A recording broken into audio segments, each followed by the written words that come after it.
Ya. Assalamualaikum warahmatullahi wabarakatuh. Innal hamdalillah nahmaduhu wa nasta'inuhu wa nastaghfiruh wa na'udzu billahi min syururi anfusina wa min sayyiati a'malina. May yahdihillahu fala mudhillalah wa may yudlil fala hadiyalah. Asyhadu an la ilaha illallah wahdahu la syarikalah wa asyhadu anna Muhammadan abduhu wa rasuluh. Allahumma shalli ala Muhammad.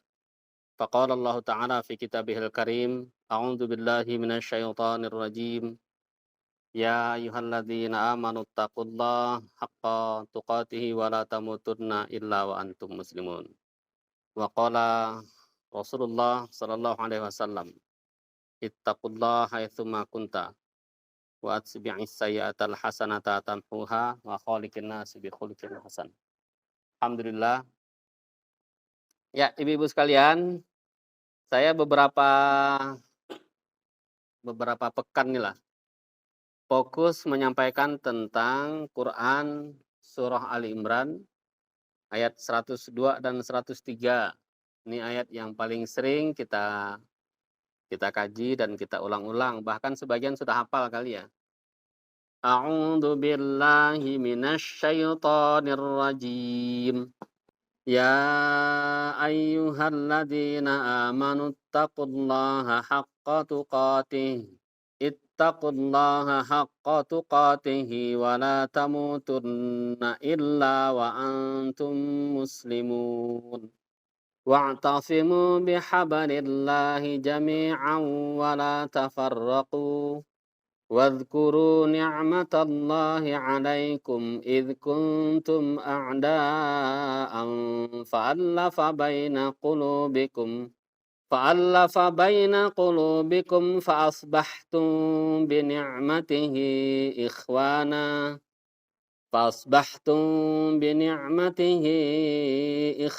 wa kuntum ala syafa khufratim minan nari fa'anqadhakum minha.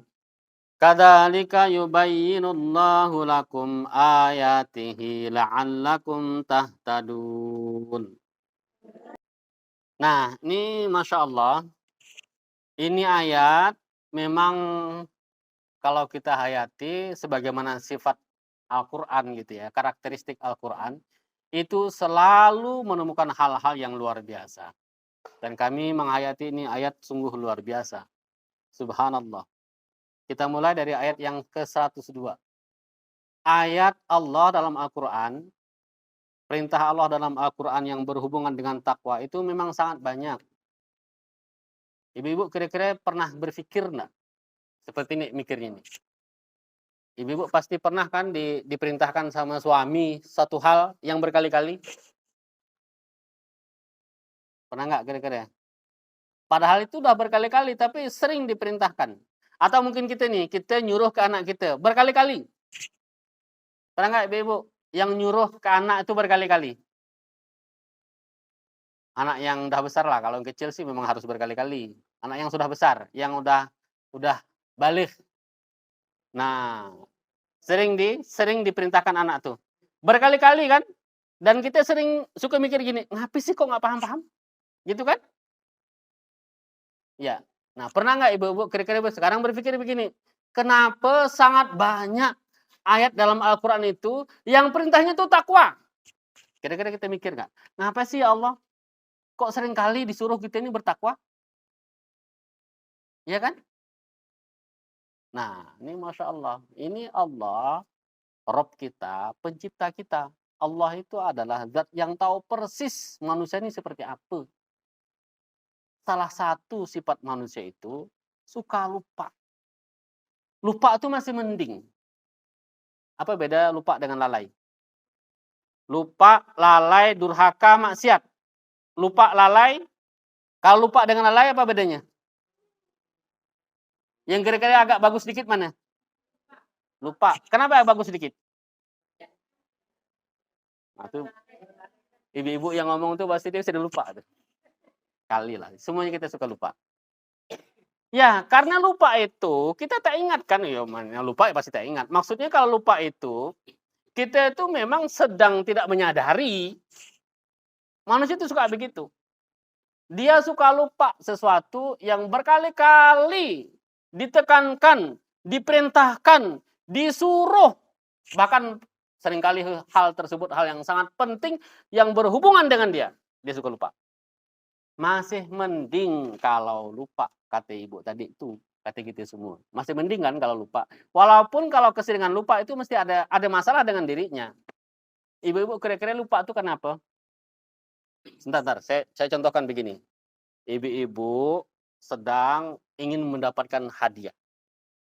Diumumkan oleh panitia, hadiahnya hadiah besar nih. Apa sih yang besar bagi ibu-ibu hadiah itu? Motor aja lah ya. Hadiah motor. Kata panitia, udah diumumkan seminggu yang lalu.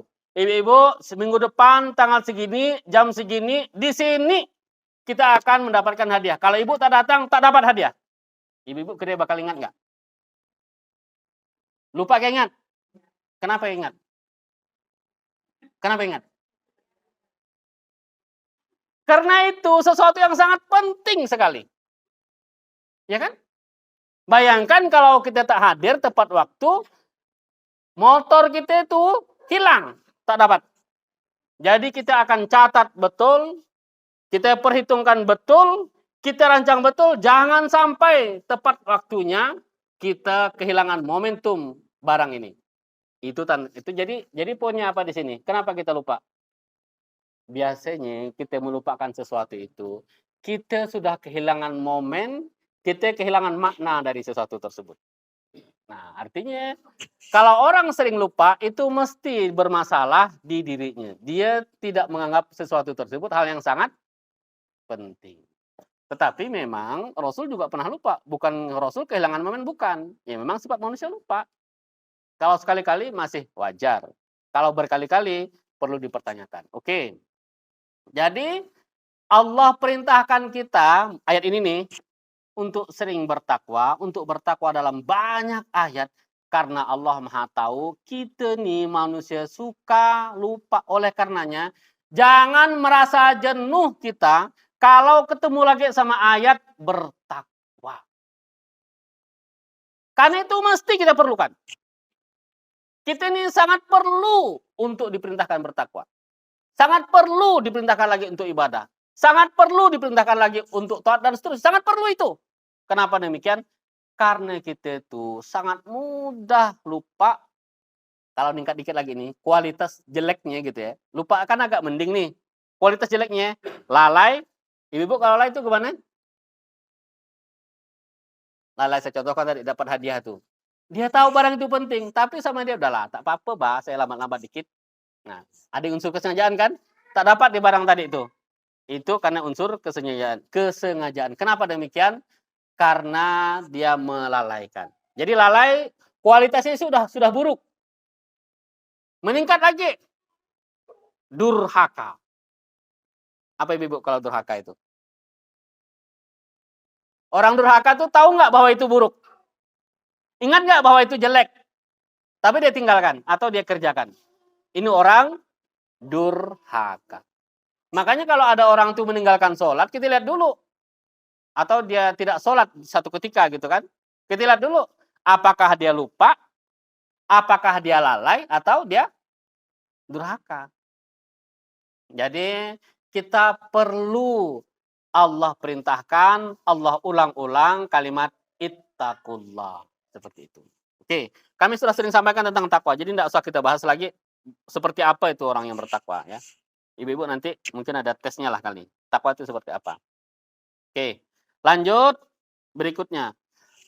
Ayat yang ke-102 ini, dalam Al-Quran itu tidak ada ayat yang seperti ini.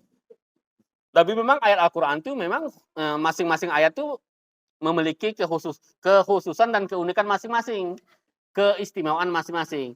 Nah, ayat ini istimewanya adalah Allah perintahkan takwa, ditambah lagi, dikuatkan lagi dengan apa? Dengan sebenar-benar takwa.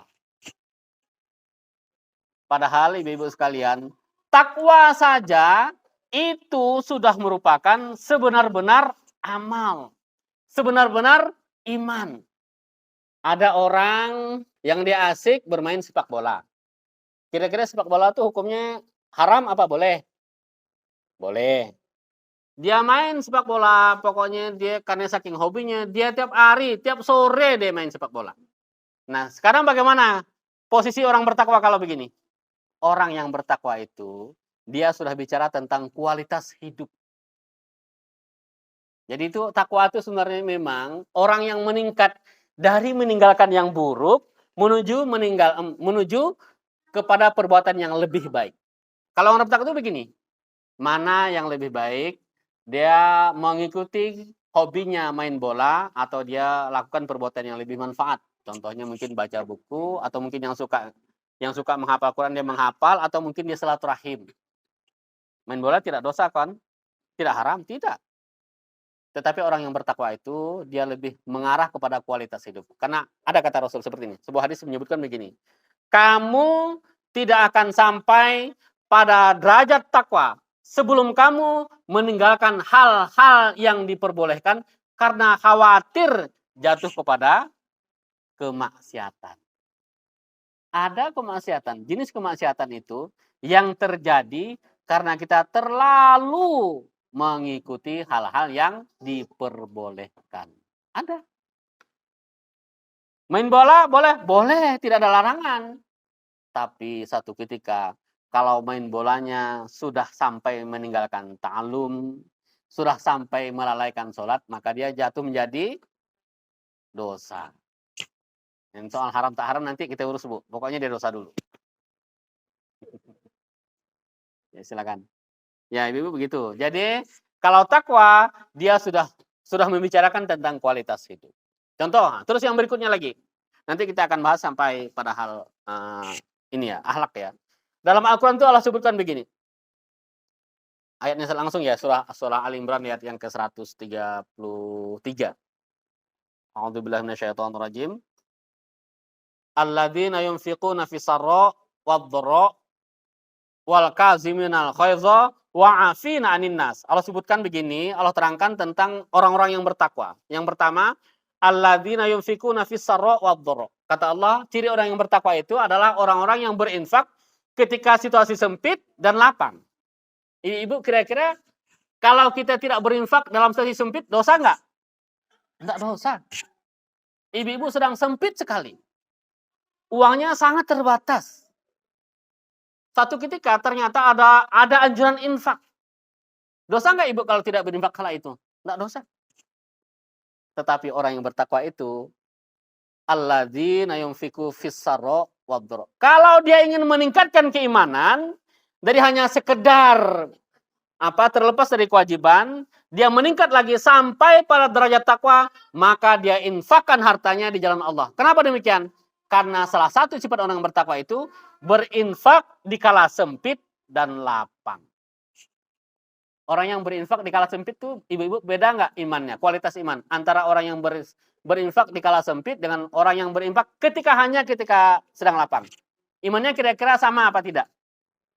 Sama-sama iman kan? Mana yang lebih tebal, lebih kuat? Yang sempit. Kenapa orang mampu berinfak di kala sempit? Karena dia pasti punya rasa tawakal yang sangat tinggi. Suatu ketika nanti ada infak namanya ithar. Kalau membantu saudara itu bertingkat juga. Tingkat tertinggi itu ithar. Ithar itu kita membantu saudara meskipun mengorbankan kebutuhan kita. Itu ithar. Pada masa Rasul itu sering terjadi. Sahabat yang mengorbankan kebutuhan dirinya untuk membantu saudaranya. Dalam rangka apa? Dalam rangka kebaikan. Ini jelas bagian dari takwa. Oke. Jadi takwa saja itu sudah merupakan satu kehebatan. Satu amal yang perlu kesungguhan. Tetapi dalam ayat ini, uniknya, istimewanya, Allah tambah dengan kalimat apa? Penguatnya. Haqqa tuqatih. Sebenar-benar takwa. Sekuat-kuat kesungguhan. Sebenar-benar pengorbanan. Dan seterusnya.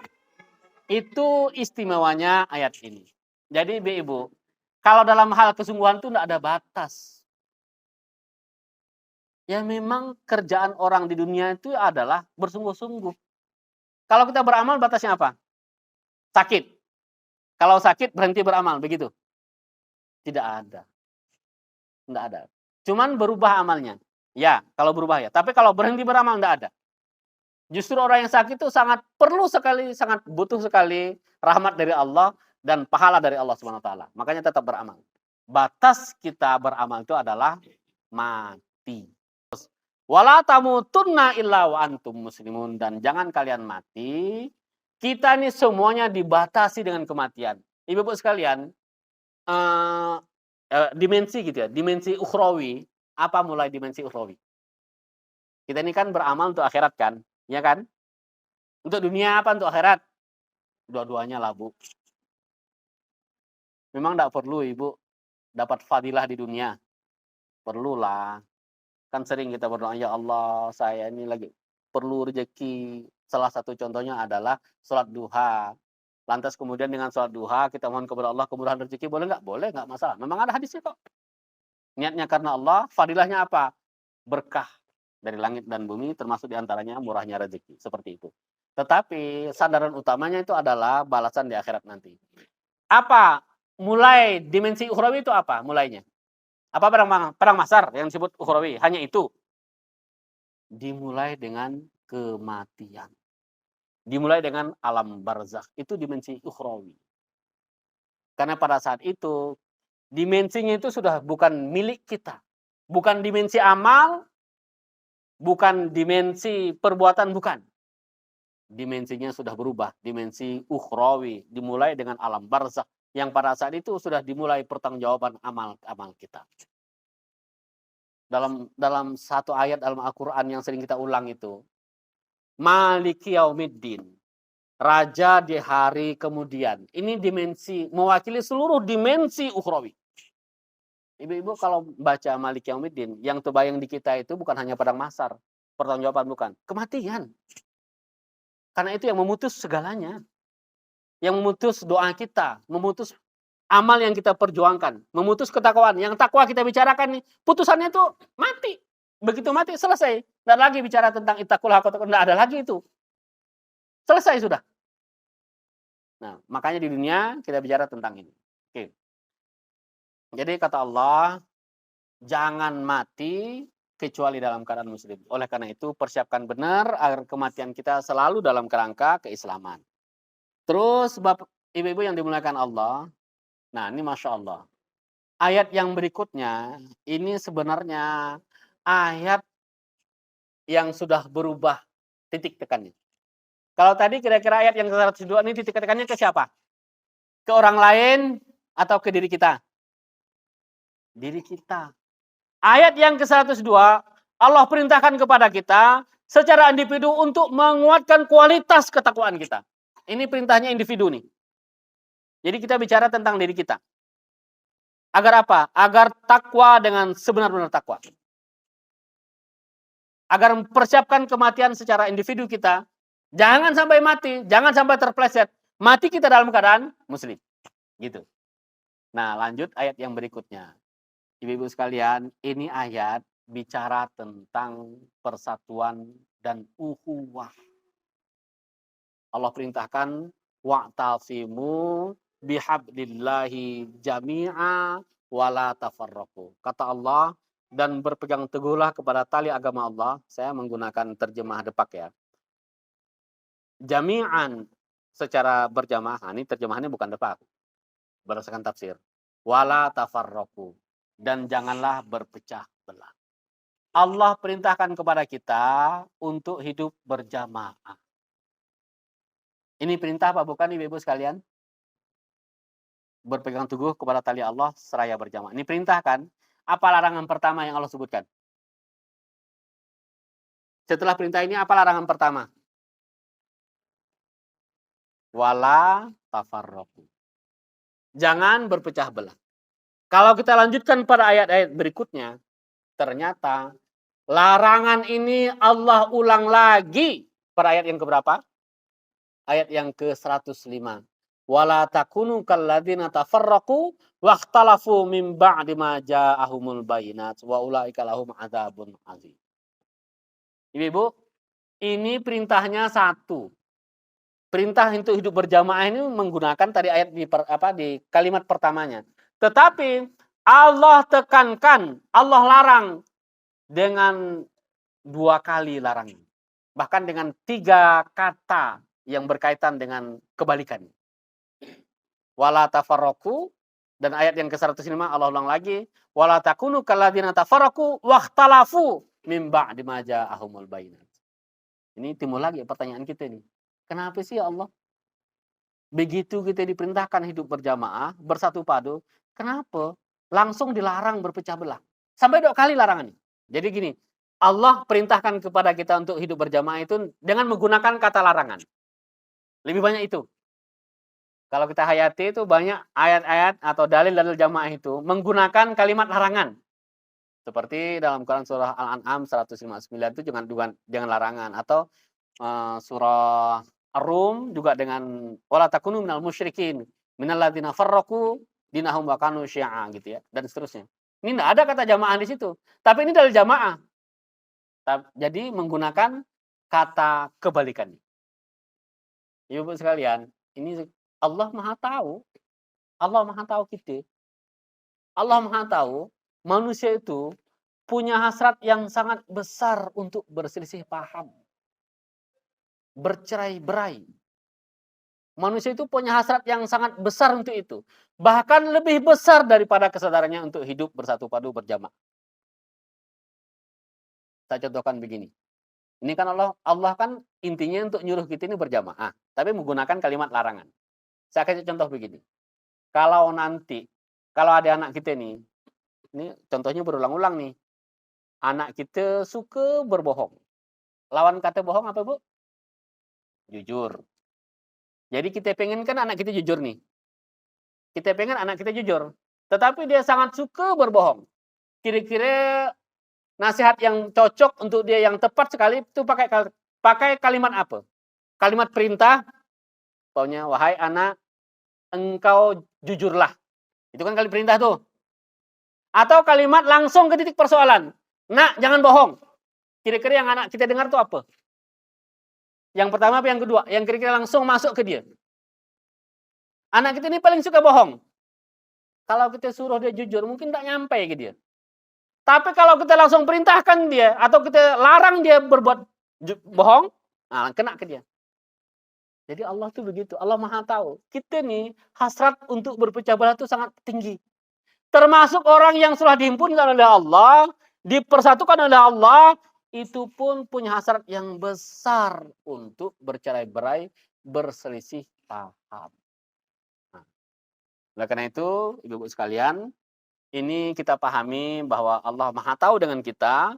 Begitu Allah perintahkan kita berjamaah, langsung dikasih larangan. Jangan berpecah belah. Jangan berselisih paham. Jangan berpecah belah. Begitu diulang-ulang terus. Dalam banyak ayat-ayat yang lain. Agar menjadi wanti-wanti kepada kita. Gitu ya. Menjadi kewaspadaan. Terus.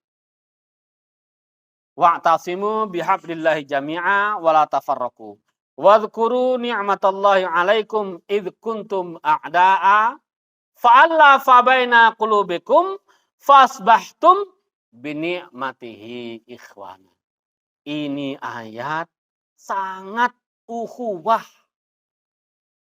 Jadi ibu sekalian, kita ini sebenarnya dikasih tantangan, dikasih ujian oleh Allah. Apa ujiannya? Ujiannya ujian untuk berkasih sayang bersaudara. Jadi tantangan untuk orang yang hidup berjamaah itu. Tantangan itu adalah agar dia berkasih sayang dan bersaudara. Ini kita lihat nih ya. Pada ayat ini Allah jelaskan ke kita.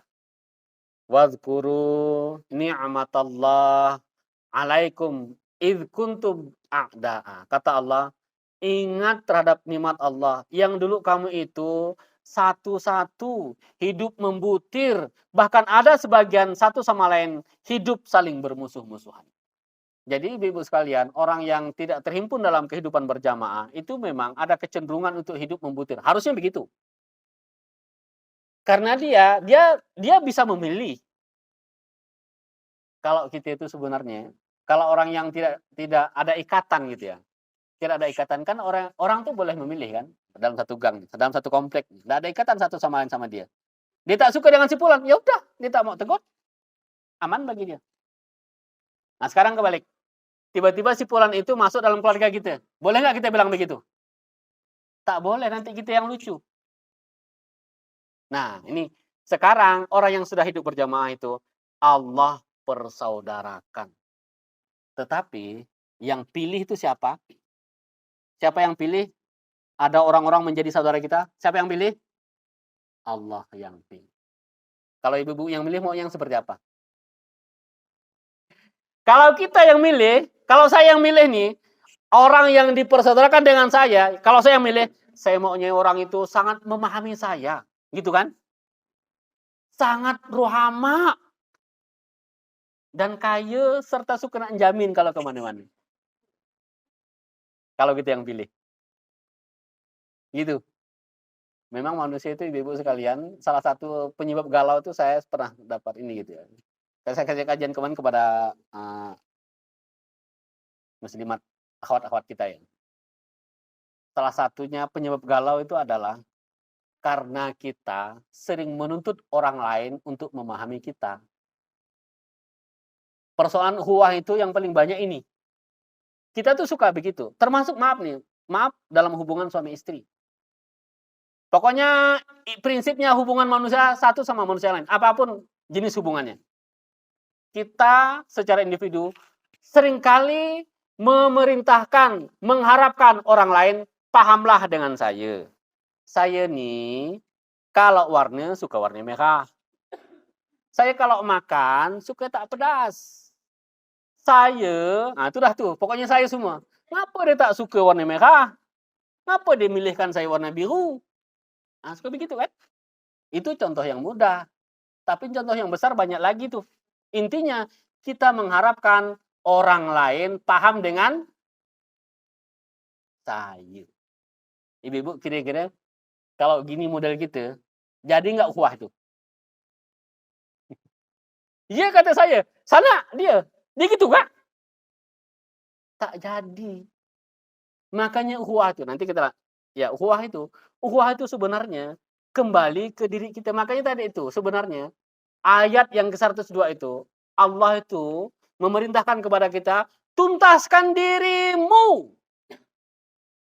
Jadi kalau ada orang yang menuntut orang lain untuk paham dengan dia, itu orang masih belum tuntas dengan dirinya. Dia belum selesai dengan dirinya. Ibaratnya itu, dia belum siap untuk berukhuwah. Kalau ada orang yang baperan, yang mudah tersinggung, tak bisa dimarah, mutung, tak bisa nasihati, udah. Padahal itu untuk dia, itu orang belum selesai dengan dirinya. Ibarat kata, ini produk motor tuh belum siap diluncurkan dulu. Di jalan tidak nabrak orang. Remnya bolong ternyata. Iya. Ittaqullah haqqa tuqatih itu kita selesaikan diri kita. Ukhuwah itu sebenarnya bukan tentang orang lain. Ukhuwah itu tentang diri kita. Kalaupun toh ternyata kita sering terbentur nih. Kita bayangkan saja, kena sini terbentur, ke depan terbentur, ke kanan terbentur, ke atas terbentur, seakan terhimpit betul hidup kita ini. Kita yang paling cantik itu memperkuat bemper. Pasang helm kepala, pasang sini. Jadi kalau kebentur, kita enak, tak sakit. Kalaupun sakit, tidak berdarah. Kalaupun jatuh, tak sampai mati. Tak sampai stres, tak sampai depresi. Itu orang hebat. Pengen nggak jadi orang hebat?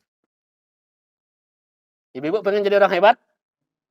Selesaikan diri kita sendiri dengan ayat 102. Selesaikan di situ. Kuatkan diri kita di situ. Semakin kuat kita berkoneksi dengan Allah, semakin kuat kita. Nanti itu suatu ketika, kalau orang yang sangat kuat berhubungan dengan Allah, dia seakan-akan tuh, manusia itu semua bisa dikalikan nol. Ada nggak sih, Bu, manusia itu sehebat-hebat orang marah dengan kita? Memang dia sampai mukul? Oke lah sampai mukul. Apa dia nanti yang mencabut nyawa kita? Kalau kita kembalikan ke kita kan enggak. Yang sakit di mana sih sebenarnya? Kalau ada orang marah, ada enggak usah terlalu ekstrim. Orang marah ke kita 20 menit, Lama tuh baru 20 menit ya. Kalau saya paling lama dimarahi istri itu 30 detik lah. Rahasia pribadi itu ya. Ibu-ibu satu ketika mendengar orang marah mungkin 10 menit. Apa yang sakit? Hati. Isi hati itu apa? Nggak ada bakteri yang masuk, nggak ada virus yang masuk, tidak ada darah yang berhenti, nggak ada. Jantung yang berhenti, nggak ada. Semuanya normal. Tetapi karena bumper kita tak kuat, jadi semua tak terkendali. Sebabnya itu. Karena hati itu maya. Hati itu abstrak. Tak ada gambaran hati itu. Tak ada bentuk hati itu. Kita sendiri yang membentuknya. Benda itu bisa diperkuat. Benda itu bisa menjadi lemah. Kalau kita kuat, ibu-ibu, kita menjadi manusia yang super nanti. Saya katakan lagi, ketika jatuh, dia tidak bengkak. Ketika betul-betul sampai persoalan yang sangat besar, dia tidak jatuh. Silakan menangis, tapi Anda tetap bangkit. Nah, ini sebenarnya sifat manusia. Dan manusia seperti ini, orang yang beriman, ini akan menjadi sangat lebih mudah untuk seperti ini, untuk kuat. Sebenarnya ini ilmu psikologi. Ilmu psikologi itu nggak pakai ayat. Tetapi orang yang beriman, orang yang bertakwa ini menjadi lebih mudah baginya. Kenapa demikian? Kita punya perangkat tawakal. Kita punya perangkat sabar. Kita punya perangkat iman. Kita punya koneksi kepada Allah Subhanahu wa taala. Tawakal tuh ibu-ibu sekalian, tawakal tuh Masya Allah, ini luar biasa tawakal. Tawakal itu kita punya persoalan, kita serahkan kepada Allah. Itu tawakal.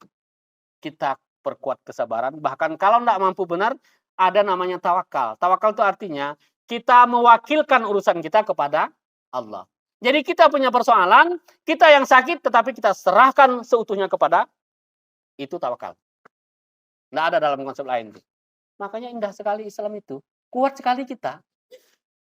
Sehebat apapun persoalan kita serahkan kepada Allah. Ya Allah, Engkau ciptakan saya, Engkau yang berkehendak atas ini yang terjadi, saya serahkan seutuhnya kepadamu. Dah. Lambat laun kita akan plong.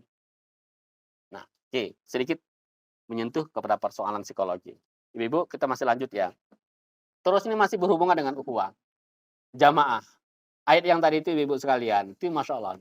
Ini Allah berjanji. Ini yang Allah kehendaki, yang Allah jadikan kepada orang-orang yang telah berhimpun di jamaah. Apa itu? Fa'alafa baina qulubikum. Ini Allah. Apa kata Allah? Allah akan lembutkan satu hati dengan satu hati yang lain. Ini Allah loh ya. Fa'alafa baina qulubikum fasbahtum. Dalam Al-Quran, menurut Al-Qurtubi, semua kalimat fa'asbahtum itu maknanya adalah menjadi. Fa'asbahtum bini'matihi ikhwana. Kemudian karena engkau telah dilembutkan oleh Allah, maka kamu menjadi atas nikmat Allah bersaudara. Nah itu saya katakan tadi, kita nih dipersaudarakan oleh Allah. Dan kita tak boleh milih. Kalau pilihan kita, tadi saya katakan tuh, kita mau ini orang yang sangat pengertian dengan saya, orang yang sangat betul-betul memahami saya, orang yang sangat rohama, dan seterusnya. Maunya kita begitu. Nah, akhwat-akhwat kita, saudara-saudara kita, Allah pilihkan dia menjadi saudara kita. Kita bersaudara karena Allah Subhanahu wa taala. Kita bersaudara, Allah bersaudarakan kok. Fa'alafa baina qulubikum. Fa'asbahtum binikmatihi ikhwana. Jadi Allah telah menjadikan kita bersaudara karena nikmatnya. Padahal tadi saya katakan, hasrat manusia untuk berpecah belah, berselisih paham itu sangat besar. Besar sekali manusia itu. Bahkan malaikat nih, ketika Allah sampaikan kepada malaikat bahwa Allah akan menciptakan manusia gitu kan, makhluk baru nih, kata malaikat apa? Ya Allah, apakah engkau akan ciptakan, akan jadikan makhluk yang akan membuat kerusakan di muka bumi dan menumpahkan darah. Artinya apa nih? Berselisih paham loh nih. Seperti itu. Malaikat juga tahu bahwa ini makhluk yang akan nanti punya potensi membuat kerusakan dengan berbagai macam persisian bam dan perpecahan. Dan itu yang terjadi. Manusia sangat besar hasratnya untuk melakukan itu. Tetapi Allah persaudarakan kita, Allah lembutkan hati kita satu sama lain, dan menjadilah kita atas nikmat Allah, hamba-hamba Allah yang bersaudara. Nah, Ibu, oleh karena itu Allah telah lembutkan hati kita. Sekarang tugas kita, apa tugas kita? Jaga persaudaraan itu.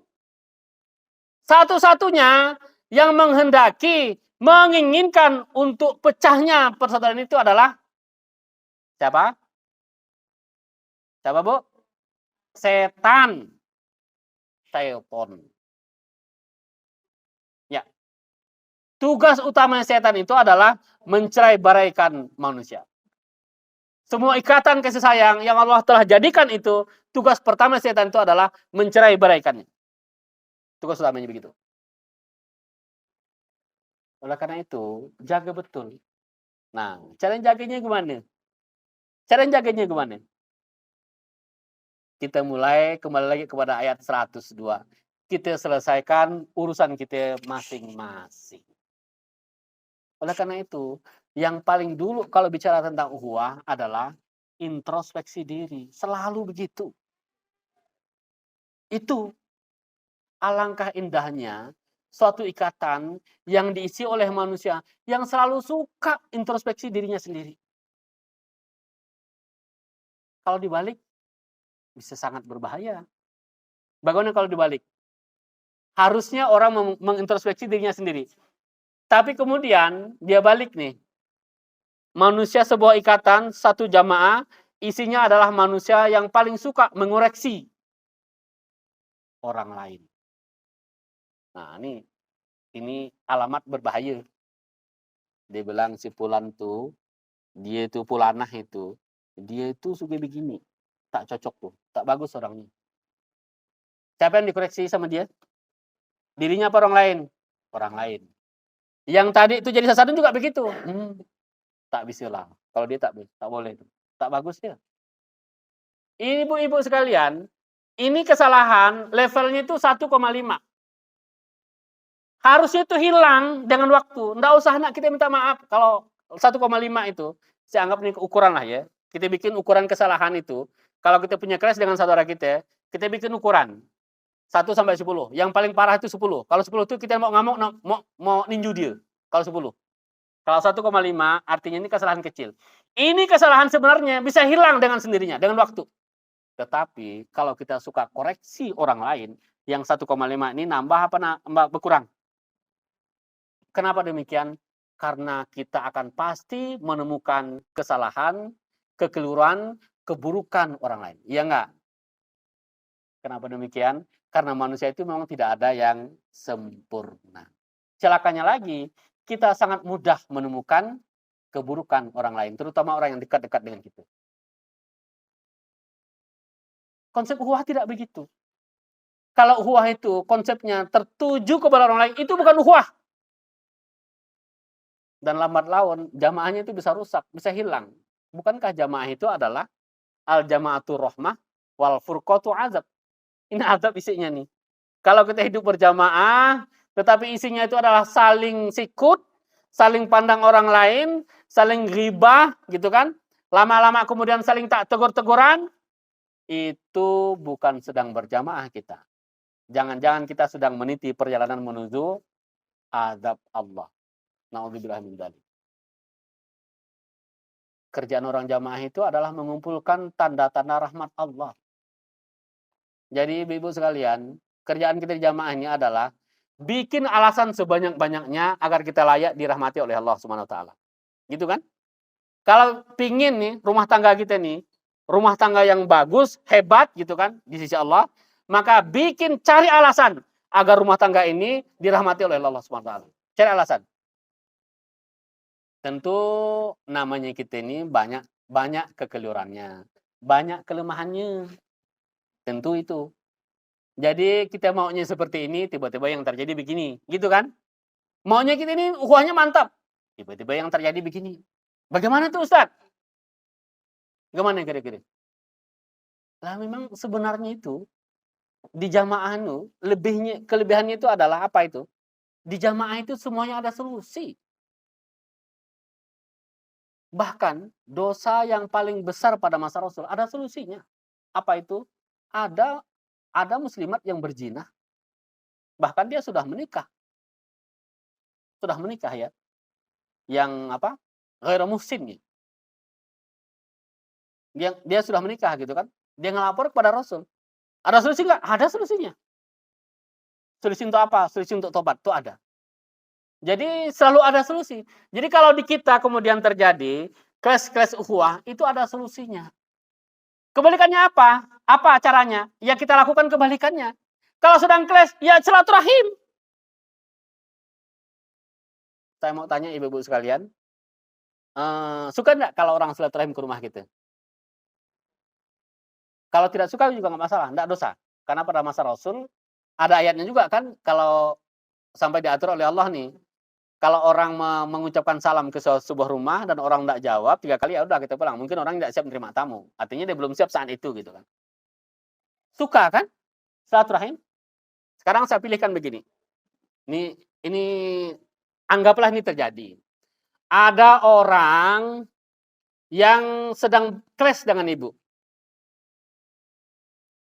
Saya kasih pilihan ibu-ibu. 3 pilihan.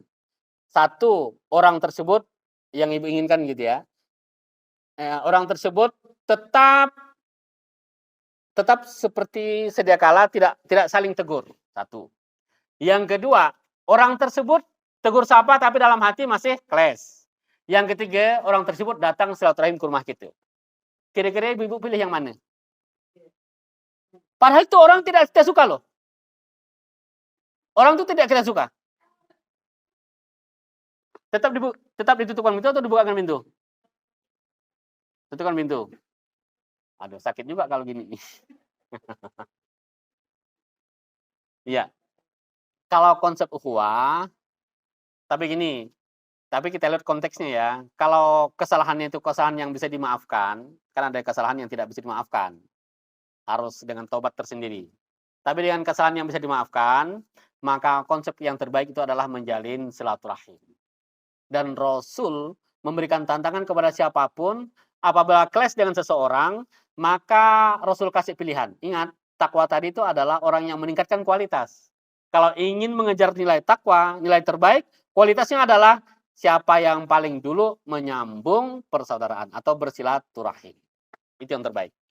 Jadi sebenarnya ibu-ibu kalau satu ketika ada clash dengan orang lain, itu tantangan. Pengen jadi yang lebih baik, nah. Ibarat kata itu, kita ini pengen naik kelas kan. Tidak hanya sebatas orang-orang yang sekedar melaksanakan kewajiban doang. Yang kira-kira tipis sekali gitu kan.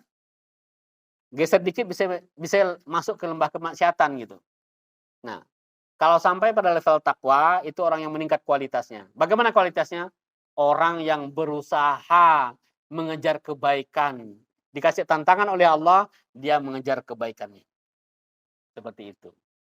Nah, ibu-ibu sekalian, sekarang saya harapkan kita semuanya, bukan hanya ibu-ibu tapi saya juga, kita naik kelas, naik tingkat. Naik tingkat bagaimana dalam hal ukhuwah? Sambung persaudaraan, silaturahim. Silaturahim. Satu ketika, kalaupun toh kita silaturahim itu isinya adalah momen canggung, nggak apa-apa. Biasa nggak kalau kita ngomong sama orang itu canggung? Karena saking lamanya nggak ngomong, ya nggak apa-apa. Silaturahim ya. Itu tuh yang paling panas tuh setan. Yang paling panas tuh setan. Lambat laun nanti, Masya Allah, terikat silaturahim. Oleh karenanya, ini sudah mendekati ya. Terus, nah memang kalau bicara tentang silaturahim, tentang ukhuwah gitu kan, kita memerlukan pihak ketiga. Kalau secara lembaga, pihak ketiga itu adalah amir. Tetapi kalau persoalan bisa diselesaikan di antar kita gitu kan, maka hendaknya ada ibu-ibu ini ada di antara kita yang mengambil peluang yang lebih baik lagi. Gitu kan? Allah kasih tantangan kepada kita nih.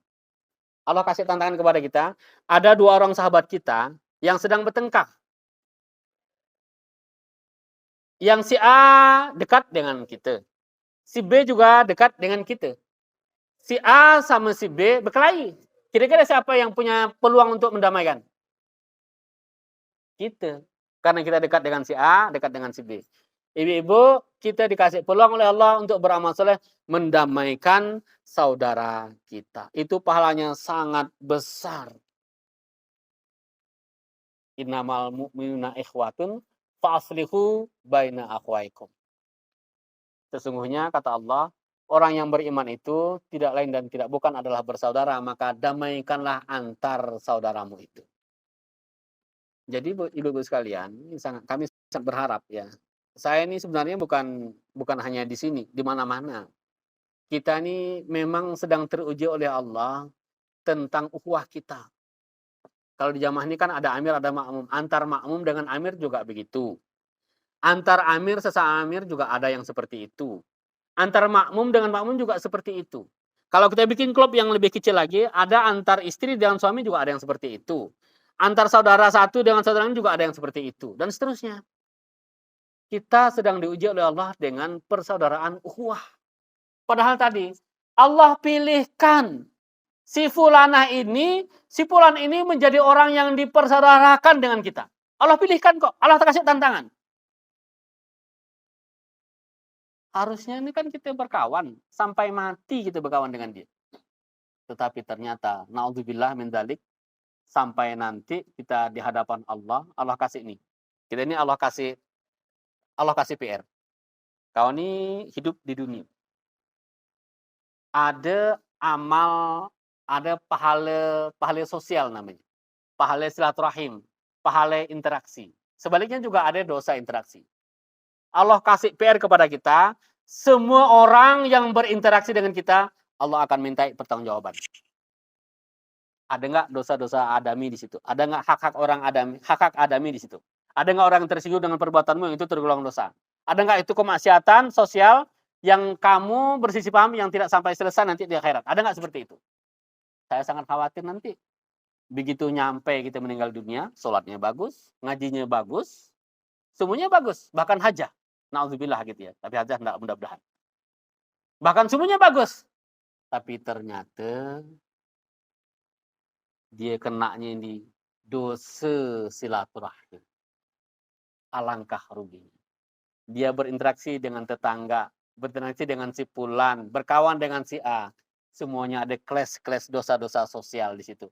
Allah hitung nanti di sana. Itu lebih sakit untuk meluluskannya. Kenapa demikian? Karena ini harus sesuai dengan keridhaan orang yang bersangkutan. Bagaimana kalau orang tersebut sampai di akhirat nanti dia justru minta ke kita, minta pertanggungjawaban, menuntut kita. Na'udzubillah min dzalik. Kata Rasul, tahu enggak yang dimaksud dengan orang yang bangkrut? Para sahabat berlomba-lomba untuk menjawab. Yang bangkrut itu orang yang berdagang tekor. Tidak begitu kata Rasul.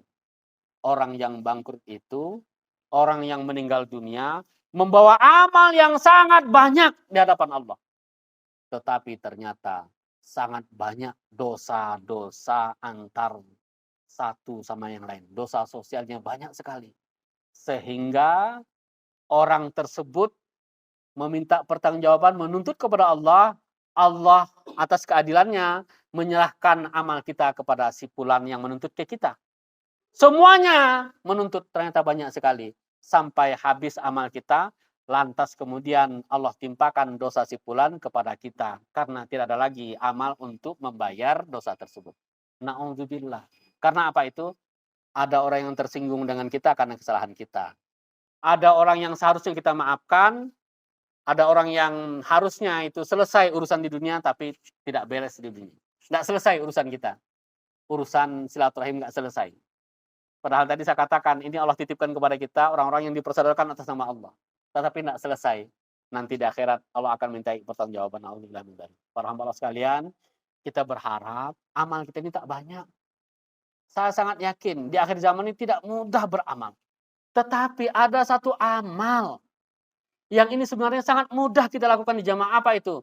Silaturahim. Silaturahim. Ini amal yang mudah sebenarnya. Nggak pakai modal. Caranya kemana? Jangan mudah tersinggung. Jangan mudah mendendam. Mudahlah memaafkan. Jangan mudah mengejek. Mudahlah memberikan perhatian. Jangan mudah mengenyek. Mudahlah untuk memberikan kata-kata yang positif, yang baik. Jangan mudah meribah, tetapi mudahlah untuk berhusnuzon kepadanya. Mudahlah untuk bersilaturahim antara satu sama lain. Dan kami sangat yakin ini mudah-mudahan menjadi wasilah kepada kita di jamaah untuk mendapatkan pahala Allah, ridha Allah hingga sampai ke jannatun na'im. Saya kira demikian, sampai pula di akhir waktu ya, sampai sudah adzan terdengar. Alhamdulillah, mudah-mudahan ada manfaatnya. Wassalamualaikum warahmatullahi wabarakatuh.